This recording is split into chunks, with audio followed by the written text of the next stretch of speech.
Voilà, alors dans cette vidéo, je vais continuer mes taquets de tabulation. Je vais un petit peu réexpliquer la façon de poser les taquets, puis on va voir une deuxième méthode. Donc si je veux reproduire le même document que celui qui se trouve ici, donc 1, je dois positionner mes taquets. J'ai un taquet gauche graduation 1. Ici, j'ai un taquet de tabulation centré à la graduation 8, donc mon texte est centré. Et enfin ici, j'ai un taquet de tabulation aligné à droite à la graduation 16 de la règle. Alors, avec le bouton ici, ce que je dois faire, c'est prendre le taquet gauche, le poser à la graduation 1, cliquer pour obtenir la tabulation centrée, le poser à la graduation 8, recliquer pour obtenir la tabulation droite et le poser à la graduation 16. Et à partir de là, chaque fois, appuyer sur ma touche de tabulation pour me positionner en dessous de mon taquet de tabulation.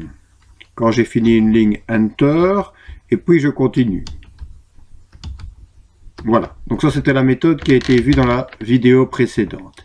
Ici, on va maintenant voir une deuxième méthode. Alors c'est parfois compliqué de poser les taquets de tabulation avec ce petit bouton-ci, donc on peut utiliser une boîte de dialogue, la boîte de dialogue tabulation. Alors, pour accéder à cette boîte, on rentre dans la boîte de dialogue du groupe paragraphe, et dans cette boîte, on a en bas à gauche un bouton tabulation.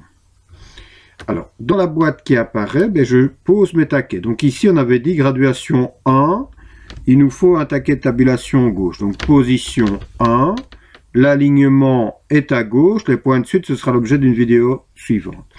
Donc position 1, aligné à gauche, je définis mon taquet. Ensuite, pour obtenir ce texte-ci, je veux du texte centré à la graduation 8. Donc position, je mets 8. Le taquet à utiliser, ce sera le taquet centré. Je définis mon taquet. Et enfin, un dernier taquet pour ceci, le texte est parfaitement aligné à droite à la graduation 16 de la règle. Donc position 16, alignement droite. Je définis. Voilà, donc mes trois taquets de tabulation sont définis. Je clique sur OK. Et en cliquant sur OK, vous voyez que les taquets se trouvent sur la règle. Maintenant ici, je crois que j'ai fait une erreur. Donc je vais repasser dans la boîte tabulation.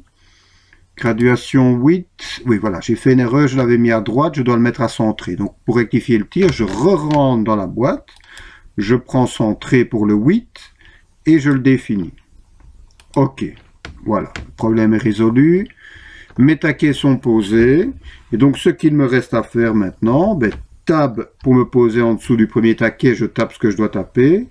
Tab pour me positionner en dessous du second, je tape ce que je dois taper. Tab pour me positionner en dessous du troisième, je tape ce que je dois taper.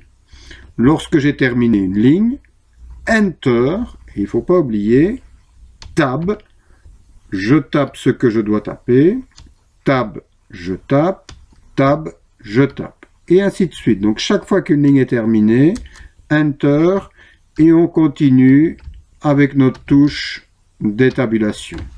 Et donc vous voyez que ici mon texte est bien aligné à gauche. Ici, mon texte est parfaitement centré. Et ici, mon texte est parfaitement aligné à droite. Et je vous rappelle que si on se rend compte que les taquets sont mal positionnés, eh bien, il suffit de resélectionner le texte qu'utilisent les taquets et de repositionner les taquets via la règle tout simplement. Voilà. J'imagine maintenant qu'en dessous de ce texte, je dois utiliser d'autres taquets. Donc, je fais Enter.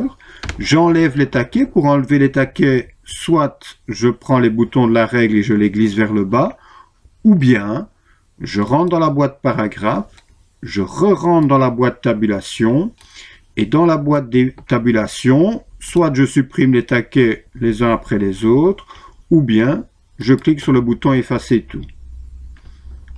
Puis OK pour valider. Vous constatez que mes taquets de tabulation ne sont plus là. Voilà pour cette deuxième vidéo.